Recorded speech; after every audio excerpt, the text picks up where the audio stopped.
that little bow tie on, and I'm telling you the truth, he's like zeroed right in on that preacher. Now, we've got a relationship. You all have relationships. Everybody in here does.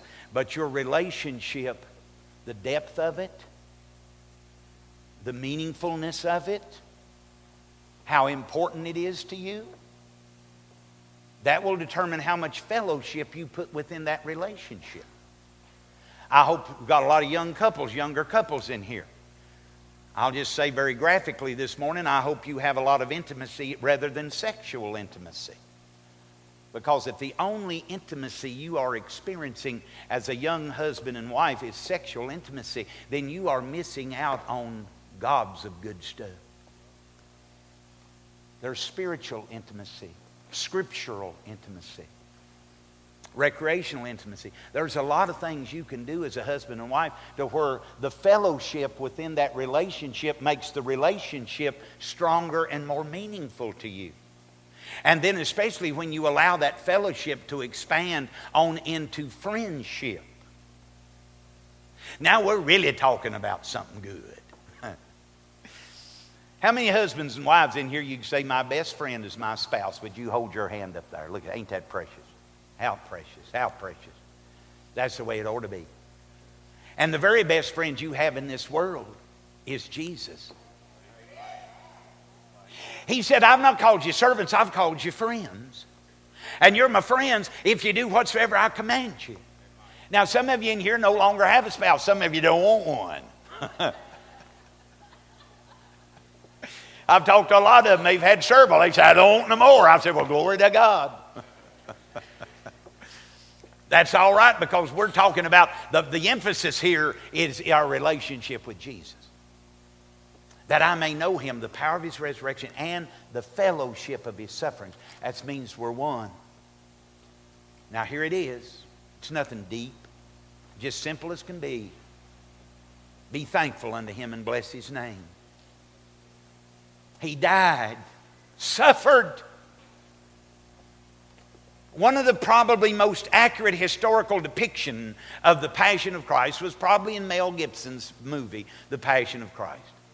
They graphically showed that. But let me tell you, had you been there 2,000 years ago, it would have been a lot worse than that. Rome had various ways of scourging a victim. Most people believe they took Jesus, tied him up on a pole, put his hands up above him, took that old famed cat of nine tails, Roman cat of nine tails, and stripped his back completely off of him to the bone.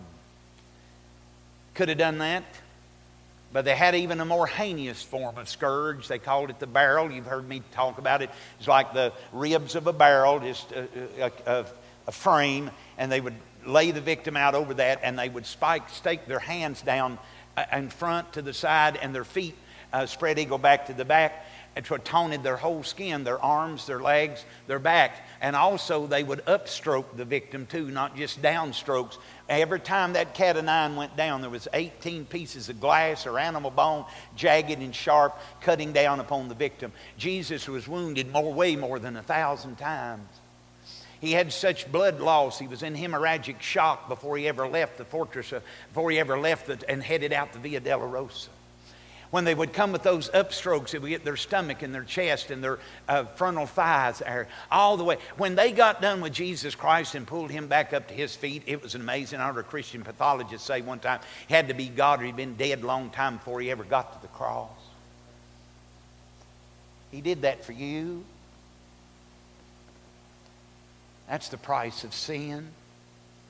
We preached a revival message one night, and we never did get to preach it again because God never let us. It was called Hell on the Hill. We might have preached that here at Freedom once.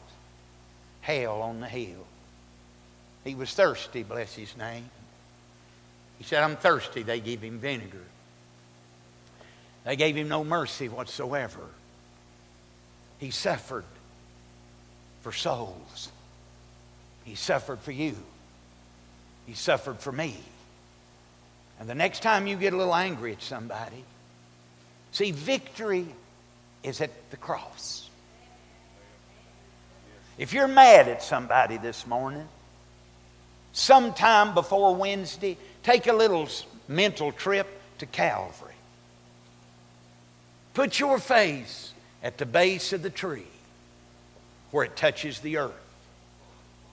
And know that the life of God flowed out of his veins and arteries and went into that dusty, rocky soil on Golgotha for every single human being. Some of you don't know where I'm going. You say, you're going to expect me to bless that rascal. Yes, I am. If you're one with Jesus, you know that that man Jesus, who did all that he did for you, did the very same thing for them too. Well, they didn't deserve it, did you? Whoa! Did you?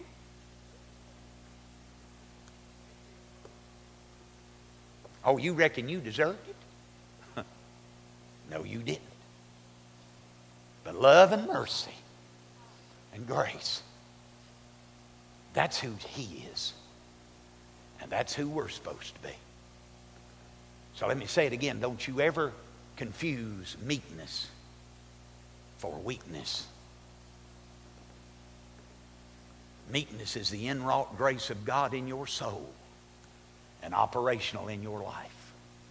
Being conformed to the image of his Son, fourthly, and we're done. His mind, his might, his mercy. Blessed are the merciful, for they shall what? Say it loud. You want mercy? Be merciful. Things are going to turn around after a while. Just trust God. Being made conformable unto his death. That's a process to a purpose. Being made conformable. We conform to him and to his death. So that's his management. He wants to manage my life.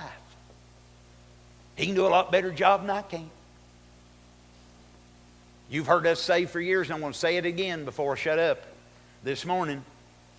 The Savior of your soul wants to be the Lord of your life.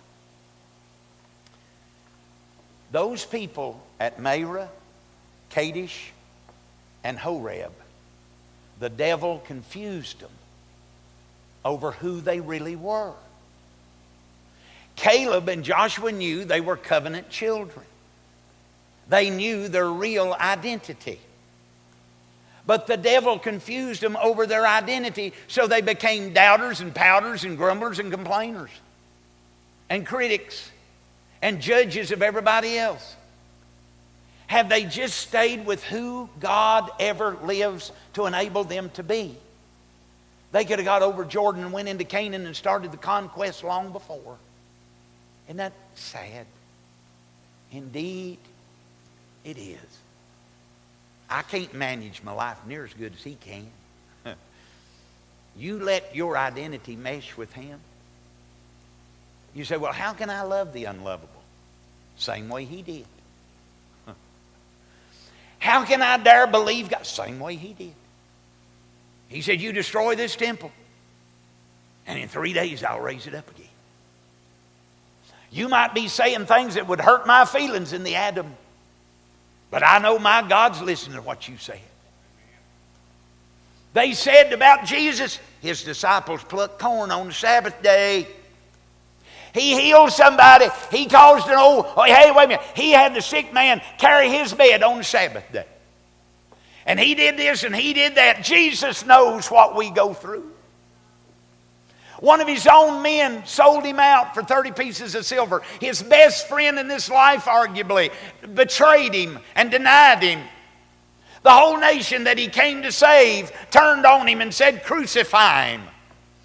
He was so humiliated, hanging naked and being tormented and tortured, and he died. And then his dear mother didn't even have the money or the funds or the place to bury his body. You think he doesn't understand? Well, my heart's hurting. He wept at the graveside of Lazarus. He knows what you're going through. So be his friend.